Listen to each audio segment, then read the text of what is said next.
Start with home ఎవరితో? హర్షవర్ధన్ గారు. హర్షవర్ధన్ గారితో. హర్షవర్ధన్ గారు బిజీ యాక్చువల్లీ. హాయ్ హర్ష గారు ఇక్కడ. హాయ్ అండి. హాయ్. హాయ్. సో ఎలా ఉన్నారు? ఓ ఫైన్. బాగున్నారా సార్? సో ఇప్పుడు అంటే ఇప్పుడు దాకా మీరు చేసిన రోల్స్లో చూసుకుంటే మీరు అన్ని పాత్రలు చేశారు, ఏది వదిలిపెట్టలేదు. సో ఇది కొంచెం మిక్స్డ్గా కనిపిస్తుంది. మీ క్యారెక్టర్ గురించి కొంచెం వివరణ ఏమన్నా ఇస్తారా? డెఫినెట్గా అండి. అంటే ఏదైనా కొత్తగా చేయాలన్న తపన ఏ యాక్టర్కైనా ఉంటుంది, అలాగే నాకు ఉండేది. అది కేవీఆర్ గారు వచ్చి నాకు చెప్పినప్పుడు నేను చాలా అంటే ఫస్ట్ నేను చాలా నార్మల్గానే వింటున్నా. చెప్పాను కదా ఇందాక, చాలా సీరియస్ క్యారెక్టరు. ఆయన దొరసాని లాంటి ఫిలింలో నేను చేయలేకపోయినా నా బాధ తీరిపోతుంది అనుకున్నాను. నేను వచ్చి కామెడీ అనేసరికి కామెడీ చాలా చేశాను కదా అన్న ఫీలింగ్తో విన్నా. కానీ ఎంత కొత్తగా ఉంటుందన్నది నిజంగా నేను నాకు యూజ్ చేసిన డైలెక్ట్ కానీ. చాలా ముఖ్యమైన విషయం ఏంటంటే, నన్ను చాలా ప్లేసుల్లో ఆయన కరెక్ట్ చేస్తున్నప్పుడు నాకు అర్థమయ్యేది కాదు. నాకు నేను బాగానే చేస్తున్నాను కదా అంటే, అలా కాదు ఇలా అని చెప్పి చాలా పర్టికులర్గా అడగటం నాకు చాలా కొత్తగా అనిపించింది. అలా ఎవరు యూజువల్గా చెప్పరు. జస్ట్ బికాజ్ నేను అంటే బీటన్ ఇది కాబట్టి. కానీ ఎంత వెరైటీగా ఉంటుందన్నది నేను డబ్బింగ్కి వెళ్ళిన తర్వాత నాకు అర్థమైంది. అతను తీసుకున్న కేర్ ఇదా అని. చాలా ప్లేసులు నాకు ఆయన చెప్పింది ఇంకా బాగా రీచ్ అయ్యి ఉంటే బాగున్నాను అన్న ఫీలింగ్ కూడా కలిగింది. ఎందుకంటే కొత్తగా ఏదైనా ట్రై చేసేటప్పుడు అంటే చాలా త్వరగా అబ్జర్వ్ చేసుకోవటం అనేది ఆర్టిస్ట్కి ఉండాల్సిన ముఖ్యమైన లక్షణం. So I'm very glad that he gave me such wonderful opportunity. So ఈ నా గురించే కాదు, మీరు నా గురించి అడిగారు కాబట్టి చెప్పాను. కానీ ఈ సినిమాలో చేసిన ప్రతి ఒక్కళ్ళు, సూర్య అయితే నాకు పెద్ద షాక్ ఏంటంటే, కొత్త అబ్బాయి ఎలా ఉంటుంది ఏంటో అనుకున్నప్పుడు క్లైమాక్స్లో ఒక సీన్ ఉంటుంది. అది చాలా ఆల్మోస్ట్ 2 pages డైలాగ్స్ ఉంటాయి అనమాట. అది ఎన్నో వేరియేషన్స్ ఉంటాయి. అవన్నీ మనకి డిఫరెంట్ కట్స్ కావాలి కాబట్టి 4-5 యాంగిల్స్లోనే టేక్స్లోనే చేశారు. కానీ చేసే ప్రతి యాంగిల్లో ప్రతి కెమెరాలోనే చాలా వితౌట్ ఎనీ పాజ్ హెసిటేషన్ ఎంతో కాన్ఫిడెంట్గా చేయటం అన్నది I think that credit goes to director again. ఎందుకంటే అటువంటి ప్రిపరేషన్ యాక్టర్కి ఇవ్వటం అన్నది చాలా ముఖ్యమైన విషయం. Thank you very much sir. I got thank you for asking wonderful question. ఈ విధంగా అతనికి నేను మళ్ళీ థ్యాంక్స్ చెప్పుకునే అవకాశం దొరికింది. Thank you. పాయల్ గారు, so first of all congratulations and welcome as a producer to the ఇండస్ట్రీకి. అండ్ ఎలా అనిపించింది ప్రొడ్యూసర్ బాధ్యతలు, taking all this? How you feel actually? Everything is new for you for this time. Of course, everything is new for me, and the experience being of being a producer is definitely different. It is not easy. I mean, when I thought we are making a movie, I thought everything is going to be easy, because when we see movie, we see the out product. We never see what's going behind it. So I thought it's going to be easy, and it's all about glam and everything. But the efforts that you need to put in, ఇన్ని మందుల్లో మీరు ఒక్కటే ప్రొడ్యూసర్గా నిల్చొని అన్ని handle చేయాలంటే it's not easy, but it's fun. I don't say that Did you face any challenges? No, I mean not challenges like that, because everything, our shooting touchwood went very smooth, very nice. There was nothing as a challenge, but yeah, there's a mental stress that is behind there's a next schedule tomorrow, and we have a mental stress going on ki ela jarugtado ani. But otherwise I think it was a beautiful journey of my first movie. I couldn't think better than this. Wow. So director garu, sir, like ముందు మీ movie చూసుకుంటే దొరసాని కానీ అది story కూడా చాలా డిఫరెంట్గా ఉంటుంది. And అందరూ చెప్తున్నారు ఇది మీరు ఒక డిఫరెంట్ కామెడీ జోన్లో తీసుకొచ్చారు అని చెప్పేసి. సో మీరు అప్పుడు ఆ సినిమా తీసుకున్న it was like cast new ఏ ఉన్నారు, ఇప్పుడు కూడా it was like cast new ఏ ఉన్నారు. Why you are choosing only new cast తోటే వెళ్దాము అని అలా డిసైడ్ అయ్యి ఎలా వెళ్తున్నారా, లేదంటే సీనియర్ కాస్ట్ ఎవరైతే ఉన్నారో మెయిన్ లీడ్స్ కింద హీరోస్, పెద్ద పెద్ద హీరోస్ తోటి ఎందుకు ట్రై చేయలేదు అనేది నా క్వశ్చన్. ఎస్, అది యాక్సిడెంటల్గా జరిగిందని చెప్పొచ్చు. యాక్చువల్గా ఫస్ట్ ఫిలిం దొరసానికి కొత్త యాక్టర్స్ కావాలి ఆ స్టోరీ వరల్డ్కి. న్యూ యాక్టర్స్ అయితేనే వర్కౌట్ అవుతుంది. అందులో నుంచి ఆనంద్ దేవరకొండ, శివాత్మిక ప్లేస్ అయ్యారు. అది అమేజింగ్గా వర్కౌట్ అయింది. తర్వాత వేరే స్క్రిప్ట్ మీద వర్క్ చేస్తున్నాను నేను. ఒక హీరోకి, పెద్ద హీరోకి వర్క్ చేస్తున్న టైంలో ఒక కరోనా ఆ టైంలో జరిగి కొంచెం డిలే అయింది. ఈలోగా సూర్య ఒకరోజు అన్న ఒక ఐడియా ఉంది నా దగ్గర, వినిపిస్తాను, మీ ఒపీనియన్ చెప్పండి అన్నట్టు అంతకంటే ముందున్న పరిచయంతో చెప్తే ఒక కాఫీ షాప్లో కూర్చొని ఒక 2-3 hours నేరేట్ చేశాడనమాట. సో అందులో నెరేట్ చేస్తే ఇది సినిమాగా మారే స్క్రిప్ట్, అంత ఎనర్జీ ఉంది, ఇది అంత ఎంటర్టైనింగ్గా ఉంది, సక్సెస్ఫుల్ అవుతుంది అని ఫీల్ అయ్యా ఆ చెప్తున్న ఐడియాకి. దాంట్లో నుంచి సరే ఓకే చెప్పావు, బాగుంది స్క్రిప్ట్, ఏంటి అని అంటే ఇది నేను చేయాలనుకుంటున్నాను అంటే నాకు షాక్ అయిందనమాట. తను ఎక్కడో తను మైండ్లో పెట్టుకొని చెప్పాడు అనే సెన్స్లో. తర్వాత ఓకే మరి ప్రొడ్యూసర్ అన్నాను, ప్రొడ్యూసర్ కూడా ఉన్నారు అని చెప్పడం జరిగింది. అందులో నుంచి మీరు డైరెక్ట్ చేస్తే బాగుంటుందన్న నేను అట్లా కోరుకుంటున్నాను అని అంటే ఇంకా దాంట్లో నుంచి అట్లా షేప్ అప్ అయ్యి దాన్ని ఆ స్క్రిప్ట్ని డెవలప్ చేసేసి అలా జరిగిందనమాట. అంటే అది కంపోజ్ అయింది, నేను చూస్ చేసుకోవాలి అనుకునేది కాదు. నా ఎదురుగా వస్తే అదొక మంచి ఆపర్చునిటీ, బెస్ట్ స్క్రిప్ట్ అయినప్పుడు దాన్ని స్కిప్ చేయాల్సిన అవసరం ఏంటి, టైం వేస్ట్ అవుతుంది కదా అని చెప్పేసి నేను తొందరగా చేయొచ్చు అనుకున్నా. బట్ దీనికి కూడా ఒక 20 months వెళ్ళిపోయింది. But very happy. అంటే కొత్త యాక్టర్స్తో కొన్ని ఇబ్బందులు ఉన్నా కూడా కొన్ని కంఫర్ట్స్ కూడా ఉంటాయి డైరెక్టర్కి, వాళ్ళు ఎక్కువ టైం ఇస్తారు కదా. సో అదంతా ఆ కంఫర్ట్ ఉంది. అల్టిమేట్గా ఇప్పుడు మీరు రేపు సినిమా చూస్తే ఫస్ట్ 5-10 minutes కొత్త యాక్టర్స్ అనిపిస్తుందేమో, కానీ ఆ తర్వాత ఆ స్టోరీ వరల్డ్లోకి ఇన్ అయిన తర్వాత మనకు ఆ ఫీలే ఉండదు. యాక్సిడెంటల్గా జరిగింది బేసికల్గా చెప్పాలంటే. హీరో సార్ ఇటు చూడు. కంగ్రాట్స్, మా ఫ్రెండ్ కొడుకు హీరో అవుతున్నందుకు చాలా ఆనందంగా ఉంది. అయితే ఇప్పుడున్న జనరేషన్లో చాలామంది యూత్ హీరోలు వస్తున్నారు. ఈ కథ చెప్పిన తర్వాత మీకు మీరు ఎలా మోల్డ్ చేసుకోవాలని మిమ్మల్ని మీరు ఎలా మార్చుకున్నారు, ఎంత కసరత్తు చేశారు? ఈ కథ రాసుకుంటున్నప్పుడు అనుకోలేదండి నేనే చేస్తానని. బట్ లేటర్ ఆన్ అంతా సెటప్ చేసుకోవాలి, డాడ్ హెల్ప్ తీసుకోవాలి అనుకున్నప్పుడు ఇప్పుడు డాడీకి చెప్పాను అనుకోండి నేను కథ ఇస్తున్నాను అంటే కథ ఇచ్చేసి ఊరుకో అంటారు. ఇప్పుడు నేను చేసుకుంటే ప్రతిదీ వెనకాల ఉండి సప్లై చేయడం కానీ అట్లీస్ట్ సపోర్ట్గా ఉంటారు, దగ్గరుండి చూసుకోవచ్చు అన్నట్టు ఐ థాట్. అండ్ చాలా కష్టపడ్డాను. It's not easy to be an actor and to be in the film industry. It's not very easy. నిజంగా చెప్పాలంటే వాచిపోయింది. వాళ్ళకి ఎవరు ఇన్స్పిరేషన్ ఆర్టిస్ట్గా మీకు? అలా ఏం లేదండి, ఎవ్రీబడి ఈజ్ లైక్, అంటే అందరి దగ్గర ఏదో ఒకటి నేర్చుకోవడానికి ఉంటుంది, అందరి దగ్గర నేర్చుకుంటాను.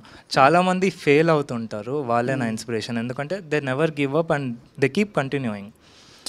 అంటే వాళ్ళకి తప్పదు, అందరికీ చెప్పలేము ఇది సక్సెస్ అని. నా తరపున అంటే నాకు అనిపించేది నేను ఆల్రెడీ ఇక్కడ ఉన్నాను. I feel I'm already successful.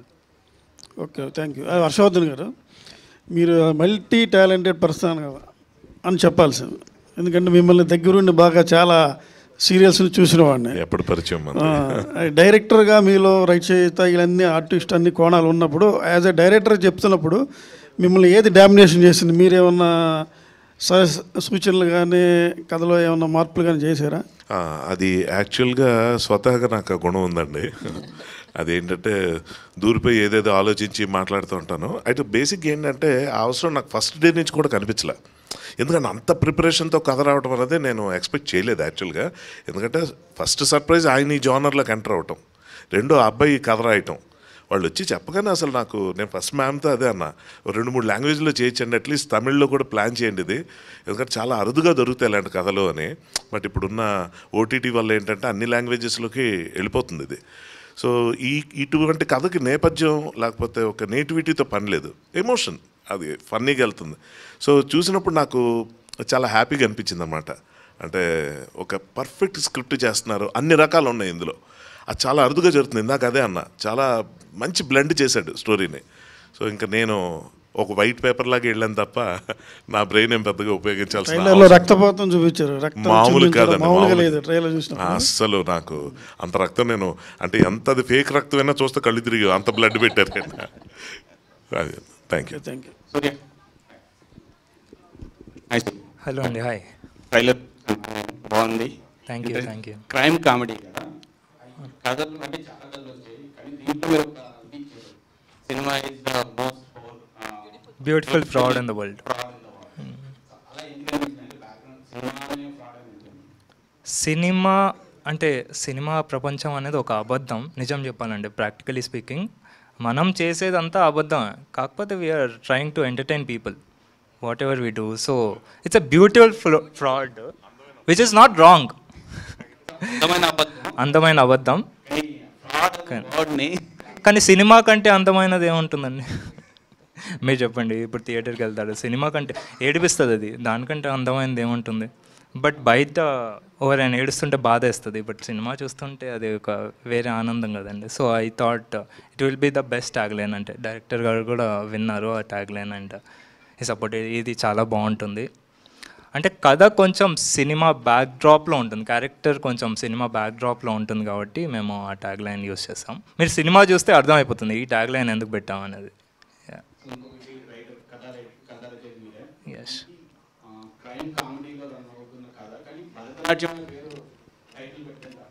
అది కంటెంట్ అండి. యాక్చువల్లీ అదే కంటెంట్, అదే మెయిన్ కథ. సో భరతనాట్యం ఒక్కటే సూట్ అవుతుంది ఆ కథకి టైటిల్. సో సినిమా చూస్తే కంపల్సరీ రివీల్ అయిపోతుంది.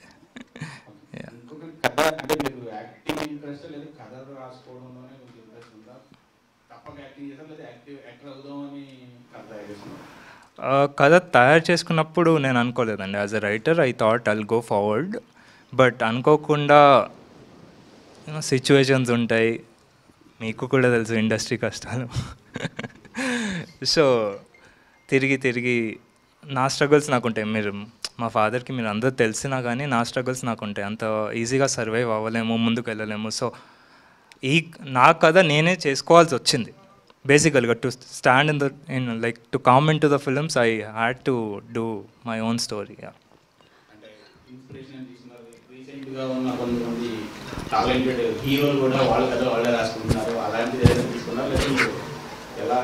అంటే వాళ్ళు ఎప్పటికైనా ఇన్స్పిరేషన్ అండి. చాలామంది అడిశేష్ గారు ఉన్నారు, సిద్ధు జొన్నగడ్ల గారు ఉన్నారు, Naveen Polishetty, Vishwaksen is directing films and like lot of people are there. వాళ్ళు చాలా టాలెంటెడ్ అండ్ వాళ్ళు ఒక స్కోప్ని సృష్టించారు. Like they opened a pathway for new people. సో వాళ్ళు ఎప్పటికైనా ఇన్స్పిరేషన్గానే ఉంటారు. సో అనుకోకుండా నేను కూడా అదే పాత్వేలో వచ్చినందుకు I thank those people. Thank you. Hello KVR గారు.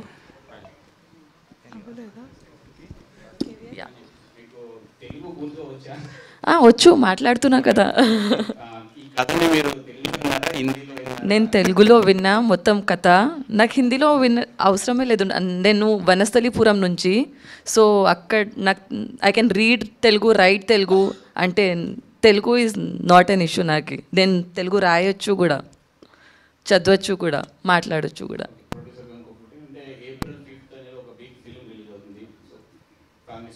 Yes sir, yes sir. అది content different, family star content different, మా కంటెంట్ డిఫరెంట్. ఇది కామెడీ జెనరేలో వస్తుంది, థ్రిల్లర్ క్రైమ్లో వస్తుంది, దాని జెనరే డిఫరెంట్. సో కొందరు ఉంటారు వాళ్ళకి ఫ్యామిలీ మూవీస్, లేకపోతే ఆ ఫ్యామిలీ స్టార్ నాకు తెలీదు, it is about family or what అని పేరుతో నేను వెళ్తున్నా, ఫ్యామిలీ గురించి ఉండొచ్చు అని. మాది entirely different story.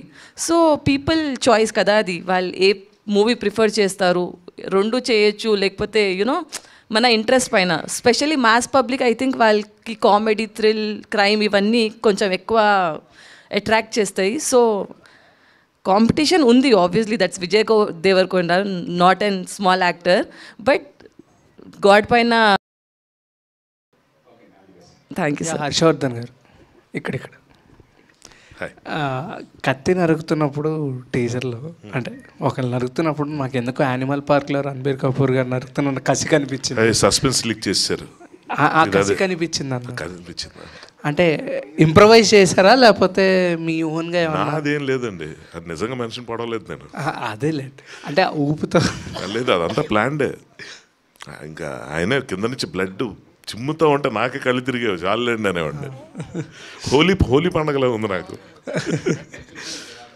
Dilsukh Nagar Diwakar character పేరు వినగానే నాకు అసలు తెలంగాణ స్లాంగ్లో మాట్లాడించడం, such wonderful care he has taken. Yeah, heroine గారు. కేవీఆర్ గారు హాయ్, ఐఎమ్ బబిత. అయితే ఇప్పుడు చాలా సినిమాలు వస్తున్నాయి అండ్ డిఫరెంట్ జోనర్స్లో కూడా ప్రేక్షకులు ప్రతి దాంట్లో కొత్తదనాన్ని కోరుకుంటున్నారు. ట్రైలర్ అయితే చాలా ఇంట్రెస్టింగ్గా ఉంది, బట్ స్టిల్ ఆడియన్స్ థియేటర్కి వచ్చి చూడడం అనేది ప్రాక్టికల్గా మీరు ఎంత రాసుకుంటున్నా చేస్తున్న టైంలో మీకు కాన్ఫిడెన్స్ ఉన్నా కూడా ఇప్పుడున్న ఆడియన్స్ ప్రతి దాంట్లో ప్రతి జోనర్లో కొత్తదనం కోరుకుంటున్నారు కదా. సో అట్లాంటి ఆడియన్స్ థియేటర్కి వచ్చి చూడాలి అనుకుంటే వన్ థింగ్ ఏం చెప్తారు భరతనాట్యం గురించి? ఇలాంటి ఐడియాతో సినిమా రాలేదు మన దగ్గర.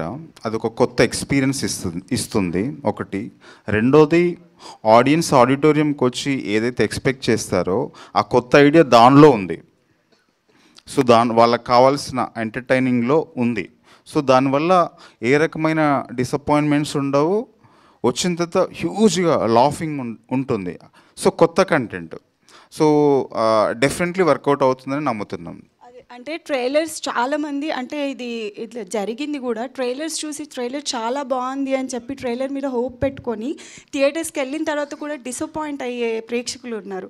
సో అందుకనే అడుగుతున్నాను. సో ఏంటి మనం కొత్తగా ఏం చూడబోతున్నాము అనేది 1 పాయింట్లో చెప్పాలి అంటే ఏం చెప్తారు? ఏం లేదు, ఒక క్రైమ్ వరల్డ్లోకి ఒక ఇన్నోసెంట్ ఫెల్లో పెడితే వాడు ఎలా సర్వైవ్ అయ్యి బయటికి వచ్చాడు ఒక పాయింట్. రెండోది, చుట్టూన్న ఒక 4-5 క్యారెక్టర్స్ కూడా మనం వేరుగా డీల్ చేయడం జరిగింది.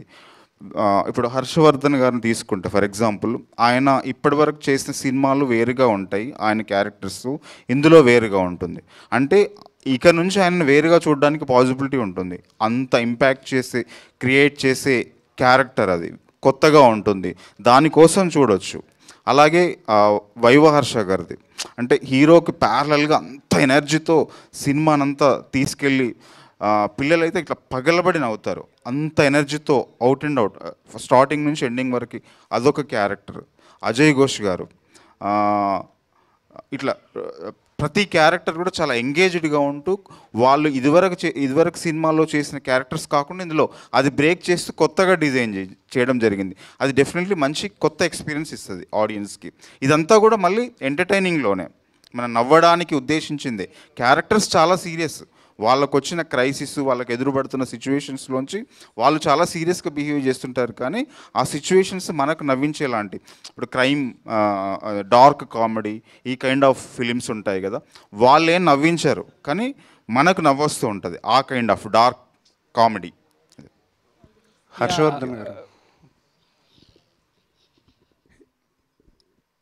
సార్, మీరు మల్టీ టాలెంటెడ్, ఇందాక అన్నట్టు చాలా మల్టిపుల్ షేడ్స్ ఉన్న రోల్స్ అన్నీ కూడా ఈజీగా చేసేస్తారు.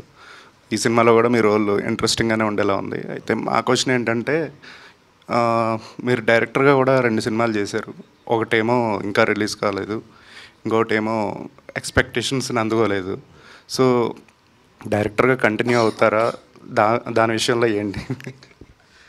ఓకే, ఇది పక్క పర్సనల్ క్వశ్చన్. ఇది ఇప్పుడు ఆన్సర్ చేయాలని అనుకోవట్లేదు నేను. దీని గురించి మళ్ళీ మాట్లాడదాం. మనమే మా రైటర్ అప్పుడే రెడీ, నాకు మంచి కథ ఇస్తాడు ఇప్పుడు. సో ఫస్ట్ ఆఫ్ ఆల్, అంటే ఈ సినిమా గురించి మాట్లాడాలంటే మాత్రం లైక్ యూ సెడ్, నేను నా ఎక్స్పీరియన్స్తో చూసిన తర్వాత ఈ కథలో నాకు కనిపించిన వైవిధ్యం ఏంటంటే, షార్ట్గా ఈ సినిమా జనాల్లోకి ఎందుకు రీచ్ అవుతుంది అన్నది ఏంటంటే, టోటల్గా పబ్లిక్ ఎక్స్పెక్ట్ చేసే ఎంటర్టైన్మెంట్ ఏదైతే ఉంటుందో గ్రూప్తో వెళ్ళి చూసేది. మనం మామూలుగా ఓటీటీలో చూసేది ఎవరికాలు చూసుకుంటాం, అందరూ కలిసి థియేటర్కి వెళ్ళి ఎంజాయ్ చేసే ఎలిమెంట్స్ ఇందులో చాలా ఉన్నాయి. పిల్లలు బాగా నచ్చే విషయాలు చాలా ఉన్నాయి. సో నేను, మీరు అన్నారు కాబట్టి మల్టీ టాలెంటెడ్గా, నా క్రాఫ్ట్స్ని దృష్టిలో పెట్టుకుని ఈ సినిమాని కనుక జడ్జ్ చేయాల్సి వస్తే మాత్రం దిస్ ఇస్ 100% ప్రామిసింగ్ ఫిలిం, అందులో డౌట్ ఏం లేదు. Heroine, hello. Hi. Welcome to Hyderabad and welcome to our Telugu industry. Hi. So tell us how your character will be in this. It is like soft or rugged or what else? This character is like about every Amai related. Like if you cross your 26, 27, तो oh sorry. Yeah. तो like your family pressures, you like कि शादी करनी है, बच्चे करने हैं, you have to settle now, right? तो this is my character. So every girl will definitely connect to your character. हाँ, sure. Okay. I hope so. Yeah, every boy also toxic girlfriend. Yeah, director garu. Forgot to ask one question. Actually, ఇదే crime comedy టైప్లో ఇందాక కోన వెంకట్ గారు అన్నారు, స్వామినార అనే movie కూడా already ఎప్పుడో వచ్చింది. But at that time audience point of view కానీ ఇప్పుడు ఆడియన్స్ పాయింట్ ఆఫ్ వ్యూ కానీ చాలా చేంజ్ అయిపోయింది కదా. ఇప్పుడు కనుక ఓటీటీస్లో కానీ లేకపోతే సిరీస్లో కానీ చూస్తున్నారు కానీ, పర్ఫెక్ట్ 70mm సిల్వర్ స్క్రీన్లో ఒక సినిమా పడితే అంతగా ఆదరణ ఒక స్టార్ హీరోస్కి తప్ప రావట్లేదు. సో ఇది ఎలా మెప్పిస్తుంది అంటారు? లేదండి, ఇది ఆడిటోరియంకి వచ్చి మొత్తం ఫ్యామిలీ కలిసి చూసి ఎంజాయ్ చేసే కైండ్ ఆఫ్ ఫిలిం. ఓటీటీలో వచ్చినా కూడా, ఓటీటీలో తర్వాత వస్తుంది, ప్రతి ఫిలిం వస్తుంది, కానీ ఇది ఆడిటోరియంలో హ్యూజ్గా ఎంజాయ్ చేసే అంత కాస్టింగ్ ఉండి అంత కంటెంట్, అంత ప్రామిసింగ్ కంటెంట్, ఫ్యామిలీ అంతా చూసి ఎంజాయ్ చేసే లాంటిది. అది ఏమాత్రం పాజిటివ్గా మీరు ముందుకు తీసుకెళ్ళినా కూడా, అంటే సినిమాలో అంత స్ట్రెంగ్త్ ఉంది, అది ప్రాపర్గా ఆడియన్స్కి రీచ్ అయితే ఇంకా థియేటర్స్ నిండిపోతాయనే కాన్ఫిడెన్స్తో ఫుల్గా ఉన్నాం. అంటే నవ్వడానికి దానికి ఒక పీరియడ్ ఉండదు కదా ఎప్పుడు కూడా. అది బ్లాక్ అండ్ వైట్ సినిమాలో ఉండొచ్చు, 20 ఏళ్ళ క్రితం ఉండొచ్చు, ఇప్పుడు ఉంటుంది, ఫ్యూచర్లో కూడా ఉంటుంది. సినిమా అంటేనే మనం ఏదో ఒక రకమైన ఆనందాన్ని స్వీకరించి థియేటర్ నుంచి బయటికి వెళ్ళాలి, దానికోసమే డబ్బు ఖర్చు పెడతాం. అది అది అది ఉంది, అది మాత్రమే ఉంది, ఇంకా వేరే ఏమీ లేవు. మనం ఏ రకంగా ఎంజాయ్ చేస్తాం, దాన్నే టార్గెట్ చేసి స్క్రిప్ట్ కావచ్చు, నేరేషన్లో కావచ్చు, ఆల్ ఆస్పెక్ట్స్లో దాన్ని డిజైన్ చేయడం జరిగిందనమాట. అది ఏ రకంగా మిస్ఫైర్ అవ్వడానికి అవకాశం లేదు, నేను గట్టిగా చెప్పగలను. అండ్ ఆ ట్యాగ్ లైన్కి ఒక్కసారి జస్టిఫికేషన్ ఇస్తారు? Yeah, cinema is the most beautiful fraud in the world అనేది ఈ సినిమాకి రైట్ ట్యాగ్ లైన్. అయితే ఇది మేము మాత్రమే చెప్పింది కాదు, ఒక French film maker Jean Luc Godard అని ఒక ఫిలిం మేకర్ స్టేట్మెంట్ అది. సో అది తెలుసు, అది ఈ సినిమాకి ఎంత యాప్ట్ అనేది రేపు సినిమా చూస్తే కానీ మీకు చాలా ఈజీగా అర్థమవుతుంది. మేబీ కాంట్రవర్సీ అయ్యే ఒక్క ట్యాగ్ లైన్.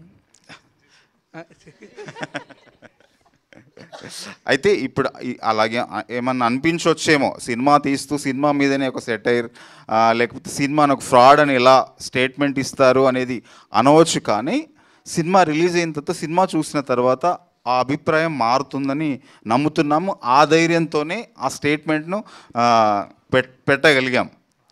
Yes sir. అది మైక్ లాక్కుని మరి మాట్లాడాల్సిన విషయం అయింది ఇది. అంటే యాక్చువల్గా మనకి కొన్ని ఉంటాయి, అది ఎలా అంటే ఇప్పుడు అందాల రాక్షస అంటాం, రాక్షస అందంగా ఉండడం ఏంటి కదా, అందమైన అబద్ధం అంటాం. సో ఏంటంటే ఒక అబద్ధాన్ని అందంగా చెప్తున్నాం, ఫ్రాడ్ అంటే నెగిటివ్ సెన్స్ అవ్వక్కర్లా, అందమైన అబద్ధం లాంటిది ఇది. కరెక్ట్గా చెప్పానా? Thank you. మైక్ లాక్కున్నందుకు. అందరూ ఒకలా ఆలోచించరు కదండి, అందరూ ఒకలా ఆలోచించరు. కరెక్ట్, అందుకే మీరు ఈ క్వశ్చన్ అడిగారు, ఆ క్వశ్చన్ నుంచి ఆన్సర్ వచ్చింది. నిజంగా దాన్ని ఎక్స్ప్లెయిన్ చేసుకునే అవకాశం మీరు ఇచ్చారు, సో అందుకే మైక్ నేను లాక్కోవాల్సి వచ్చింది.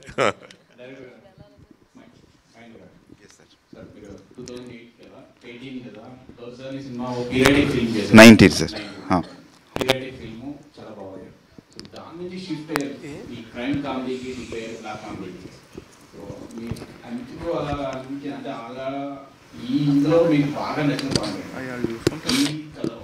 క్రైమ్ వరల్డ్లో ఒక లాఫ్ జనరేట్ అవుతుంది, అది నాకు ఇంట్రెస్టింగ్ అండ్ ఈ సినిమా చేయడానికి డ్రైవింగ్ ఫోర్స్ అది. Okay, thank you so much. అది ఆ సైగా నాకు ఇంకో క్వశ్చన్ ఉందన్నట్టు అడిగినట్టు అనిపించింది. Okay, so thank you so much and wish you good luck. 5th April వచ్చేస్తుంది భరతనాట్యం మనందరినీ ఎంటర్టైన్ చేయడానికి. డెఫినెట్గా హాట్ సమ్మర్లో కూల్ ఫిల్మ్ అని చెప్పి ఇందాక హర్ష చెప్పడం జరిగింది. మరి హ్యాపీగా నవ్వుకోవడానికి, ఎండ నుంచి తప్పించుకొని ప్రశాంతంగా ఎంటర్టైన్ అవ్వడానికి ఒకే ఒక ప్లేస్ అనమాట April 5th భరతనాట్యం. సో వెళ్ళండి, చూడండి అండ్ బిగ్గెస్ట్ సక్సెస్ని ఇవ్వండి. And thank you so much media for your questions and thank you so much media for your support. And ఈ చిత్రాన్ని ప్రేక్షకుల వరకు సక్సెస్ఫుల్గా మీరు చేరిస్తే ప్రేక్షకులు ఆ సక్సెస్ని వీళ్ళ వరకు మళ్ళీ చేర్చాలి అండ్ చేరుస్తారని గట్టి నమ్మకంతో కంగ్రాచులేషన్స్. ఇలా so thank you so much. Today's event by UB Media and this is Geeta Bhagat signing off. Thank you.